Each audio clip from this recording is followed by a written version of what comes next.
हाँ जी, बिल्कुल। किसी भी मुल्क की तामीर और तरक्की में इंजीनियर्स का भरपूर किरदार होता है।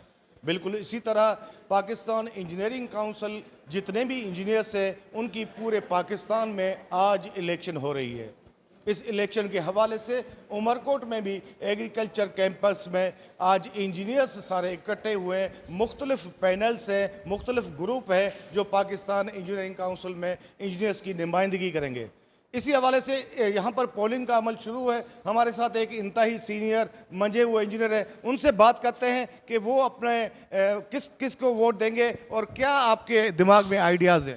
हम इधर वोट देने आए हैं। जो भी अच्छे और वेल रेपुटेड इंजीनियर है उनको वोट देंगे, ताकि वो मुल्क की तरक्की के लिए अच्छे नई नई टेक्नोलॉजियाँ जो बाहर मुल्कों में हैं वो लाएं, और इंजीनियर्स जो नए निकल रहे हैं उनके अनएम्प्लॉयमेंट के लिए कुछ करें। जो इंजीनियर्स ऑन चेयर हैं उनकी फलाह बहबूद के लिए काम करें।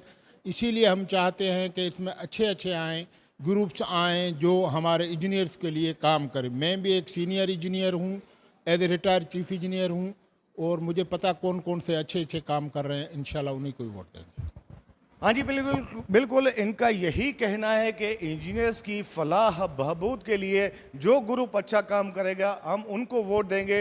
लेकिन इन्होंने ये भी बताया कि इन जो आने वाले जो चेयरमैन और वाइस चेयरमैन होंगे उनको यकीनन नए इंजीनियर के फलाह बहबूद के लिए भी काम करना होगा। साथ साथ में मुल्क पाकिस्तान की तरक्की के लिए जो अच्छी अच्छी टेक्नोलॉजीज़ है उन पर अमल पैरा करना होगा।